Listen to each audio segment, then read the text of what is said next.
வணக்கம் நண்பர்களே. எனது பெயர் ஆ. சொர்ணராஜ், பிரிவு அலுவலர் ஓய்வு, தலைமைச் செயலகம். அரசு பணியாளர்களுக்கான புதிய மருத்துவ காப்பீட்டு திட்டம், நியூ ஹெல்த் இன்சூரன்ஸ் ஸ்கீம். சர்வீஸில் இருக்கக்கூடிய கவர்மெண்ட் எம்ப்ளாயீஸை பொறுத்த வரைக்கும் இந்த நியூ ஹெல்த் இன்சூரன்ஸ் ஸ்கீம் அப்படிங்கிறது 1/7/2021 முதல் 30/6/2025 வரைக்கும் இருக்கக்கூடிய இந்த 4 ஆண்டு காலத்தை வந்து ஒரு பிளாக் இயர்னு வச்சுருக்கிறாங்க.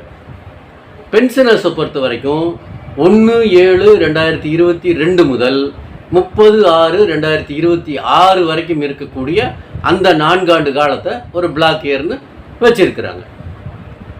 நியூ ஹெல்த் இன்சூரன்ஸ் ஸ்கீமை பொறுத்த வரைக்கும் சர்வீஸில் இருக்கக்கூடிய கவர்மெண்ட் எம்ப்ளாயீஸினுடைய பேரண்ட்ஸ் வந்து பெற்றோர்கள் இந்த ஸ்கீமினுடைய வரம்புக்குள்ளே வரமாட்டாங்க.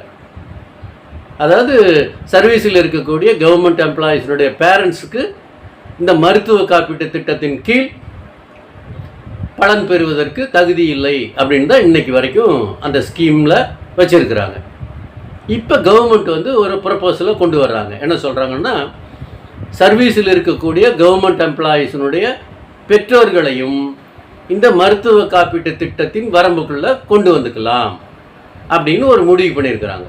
இப்போ அதன் தொடர்ச்சியாக 2 நாளைக்கு முன்னாடி commissioner of treasuries and accounts ஒரு சர்க்குலர் அனுப்புகிறாங்க. எல்லா பிஏஓக்களுக்கும் எல்லா ட்ரெஸரி ஆஃபீஸர்ஸ்க்கும் ஒரு சர்க்குலர் அனுப்பிச்சிருப்பாங்க. அதில் என்ன கேட்டிருக்காங்க அப்படின்னு சொன்னால், சர்வீஸில் இருக்கக்கூடிய கவர்மெண்ட் எம்ப்ளாயீஸ் அவங்களுடைய பெற்றோர்களை இந்த புதிய மருத்துவ காப்பீட்டு திட்டத்தின் வரம்புக்குள்ளே கொண்டு வரணும் அப்படின்னு சொன்னால் அவங்கக்கிட்ட வில்லிங்னஸ் வாங்கி அனுப்புங்க அப்படின்னு ஒரு சர்க்குலர் இஷ்யூ பண்ணியிருக்காங்க. இப்போ இந்த சர்க்குலர் வந்து நிறைய கிளாரிட்டி இல்லாத ஒரு சர்க்குலர் மாதிரி தெரியும். அதில் என்ன சொல்லியிருக்காங்க, கவர்மெண்ட் எம்ப்ளாயீஸினுடைய வில்லிங்னஸ் வாங்கி அனுப்புங்கன்னு சொல்கிறாங்க. இப்போ ஒரு கவர்மெண்ட் எம்ப்ளாயி அவருடைய பேரண்ட்ஸை வந்து இந்த ஸ்கீமுக்குள்ளே கொண்டு வர்றதுக்காக வில்லிங்னஸ் கொடுக்குறாரு அப்படின்னு சொன்னால், இப்போ அவர்கிட்ட கூடுதலாக சப்ஸ்கிரிப்ஷன் அமௌண்ட்டை கூடுதலாக ஏதாவது வாங்குவீங்களா அப்படிங்கிறதுக்கு அதில் கிளாரிட்டி இல்லாமல் இருக்கும். அப்படி கூடுதலாக அமௌண்ட் வாங்குவீங்கன்னு சொன்னால் எவ்வளோ அமௌண்ட் வாங்குவீங்க அப்படிங்கிறதுக்கு கிளாரிட்டி இல்லாமல் இருக்குது. ஒன்று, இப்போ இன்றைக்கி தேதிக்கு நான் வில்லிங் கொடுத்துட்றேன், நாளைக்கு வந்து ஒரு 200 ரூபாய் எங்கிட்டேருந்து கூடுதலாக நீங்கள் வாங்குறீங்க அப்படின்னு சொன்னால் அந்த அமௌண்ட் அதிகமானதாக நான் ஃபீல் பண்ணால் நான் கொடுத்த வில்லிங்னஸை வித்ட்ரா பண்ணிக்க முடியுமா அப்படிங்கிறதுக்கும் அதில் கிளாரிட்டி இல்லாமல் இருக்கும். இது ஒன்று.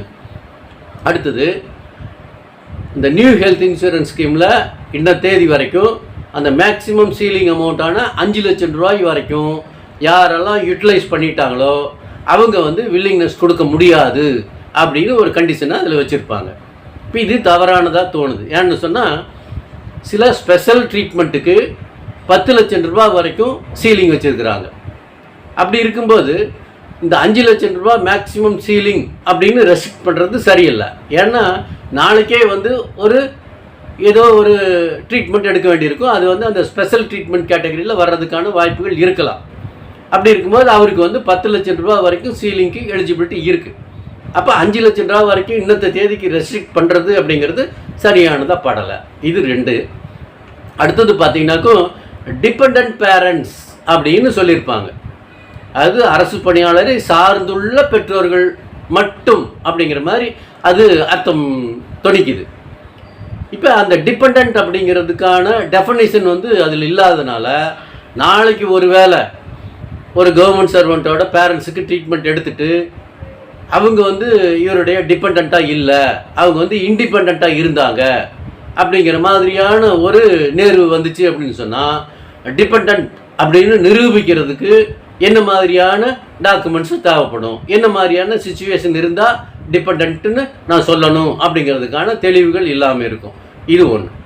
அடுத்தது, அந்த லெட்டர்லேயே சொல்லியிருக்கிறாங்க. என்ன சொல்லியிருக்காங்கன்னு சொன்னால், இந்த மாதிரி பேரண்ட்ஸை வந்து இந்த ஸ்கீமில் இன்க்ளூட் பண்ணணும் அப்படின்னு சொன்னால் கவர்மெண்ட் வந்து இப்போ இருக்கக்கூடிய அந்த இன்சூரன்ஸ் நிறுவனத்துக்கிட்ட ஒரு கொட்டேஷன் கால்ஃபர் பண்ணியிருக்காங்க. அந்த இன்சூரன்ஸ் நிறுவனம் வந்து அவங்களுடைய கொட்டேஷன் அமௌண்ட்டையும் கவர்மெண்ட்டுக்கிட்ட கொடுத்துட்ட மாதிரி தான் அதில் தோணுது. இப்போ அவங்க வந்து ரேட்டை சொல்லியிருக்கிறாங்க. அதாவது இத்தனை பேரண்ட்ஸ், அதாவது நம்பர் ஆஃப் மெம்பர்ஸ் இதில் இன்க்ளூட் ஆகிறாங்க அப்படின்னு சொன்னால் எங்களுக்கு இவ்வளவு கூடுதலாக செலவாகும். இத்தனை பர்சன்டேஜ் மெம்பர்ஸ் வந்து கூடுதலாக வர்றாங்கன்னு சொன்னால் எங்களுக்கு இவ்வளோ தொகை செலவாகும் அப்படிங்கிற மாதிரி ஸ்லாப் போட்டு அவங்க ஒரு கொட்டேஷன் கொடுத்துருக்கலாம் அப்படின்னு தோணுது. இப்போ அந்த அமௌண்ட்டை வச்சுக்கிட்டு கவர்மெண்ட்டு ஒரு அமௌண்ட்டை நிர்ணயம் பண்ணி சொல்லியிருக்கலாம்.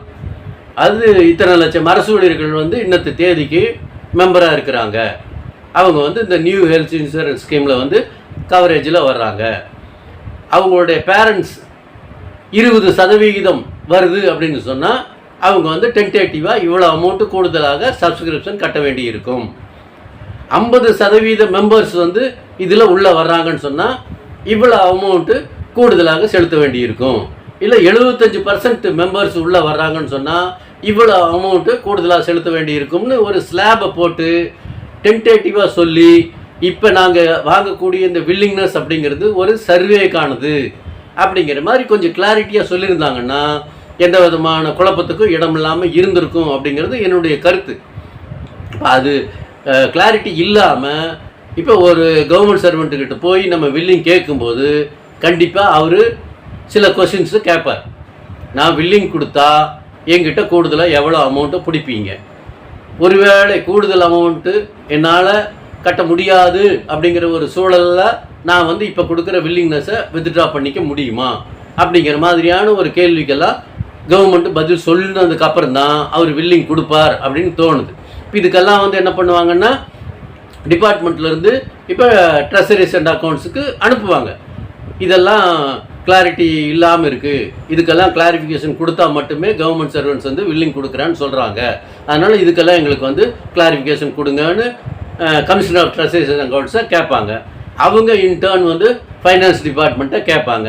ஃபைனான்ஸ் டிபார்ட்மெண்ட்லேருந்து இதுக்கெல்லாம் வந்து தெளிவுரைகள் வந்ததுக்கு அப்புறம் தான் இந்த ப்ராசஸ்ஸே முடிவடையும்.